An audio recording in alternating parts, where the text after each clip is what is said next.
Good morning, students. Today I am going to continue the chapter 1 integers. In that we are going to learn the properties of addition and subtraction for integers. In your earlier classes you already learned that the closure property of a whole numbers under addition. What are closure property?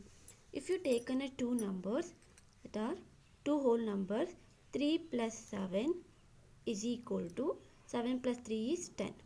That means here 3 is whole number, 7 is whole number. So when these two numbers are added, we are getting 10. That means 10 is also a whole number.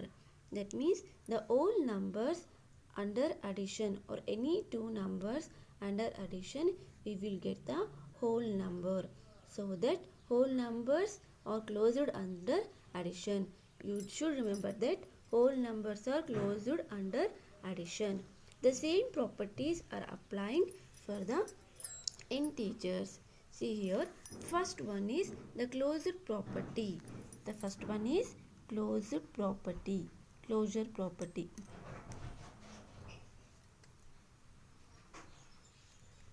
Closure property. This is addition. Under addition. So here I will take statement and observation. So you should remember that this closure property is holds good for whole numbers. So when two whole numbers are added, we will get the whole numbers. That means whole numbers are closed under addition. If we take another two whole numbers, for example 2 plus 8 or 2 plus 9, the 9 plus 2 is 11. So 2 and 9 are whole numbers. Similarly 11 is also whole number. That means the whole numbers are closed under addition. Similarly, this property will applying for, or this property satisfies the also integers. So now here take a statement and observation. First I will take the two integers, minus 2 plus 7. So this is minus 2, this is plus 7.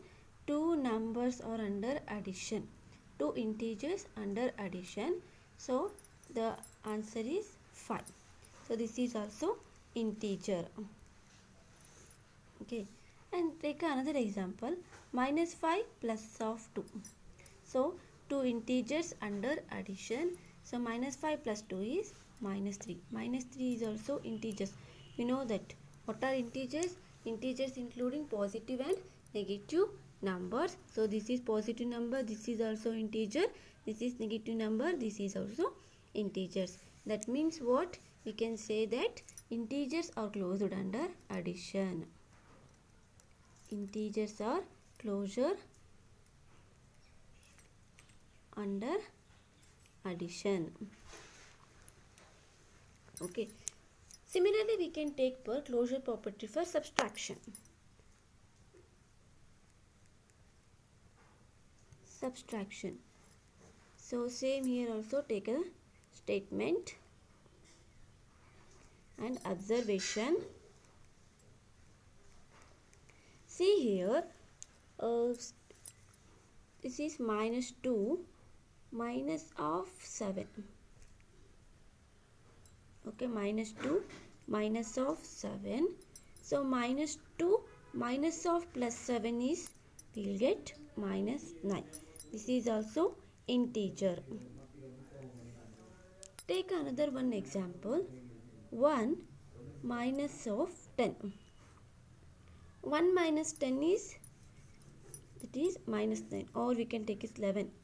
1 minus 11 is minus 10. Minus 10 is also integer. Take another example, for example 10 minus 5. The 10 minus 5 is 5. This is also integer. So that the integers are closure under subtraction. We can say that integers are closed under addition. Sorry, under subtraction.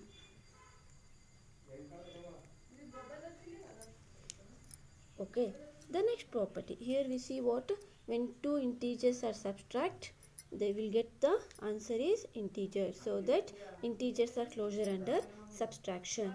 The next one is commutative property. Commutative property. Okay, so first here see that integers are commutative under addition. First we see addition. We know that for whole numbers, how to apply the commutative property? Take a two whole numbers. 3 plus 7 is equal to 7 plus 3. So this is the commutative property. Remember that 3 plus 7 is equal to 7 plus 3. When adding 3 plus 7, we are getting 10. Here 7 plus 3 is 10. That means this 10 is equal to 10. LHS is equal to RHS. This is commutative property. The same procedure will apply to the integers. So how to apply? First take a same statement, or if you taken two examples. For example, if you taken two integers, minus 3 plus 4. These are two integers is equal to 4 minus 3. Yes. Minus 3 plus 4 or 1. The 4 minus 3 is 1. Yes. Similarly, we can take another one example. 4 plus of minus 5. The minus 5 plus 4. The 4 plus or minus 5 is 4 minus 5, that is minus 1, is equal to minus 5 plus 4 is minus 1. That means integers are commutative for addition. We can say that integers are commutative, or we can say that integers are commutative under addition. We can say that. So we can say that integers are commutative under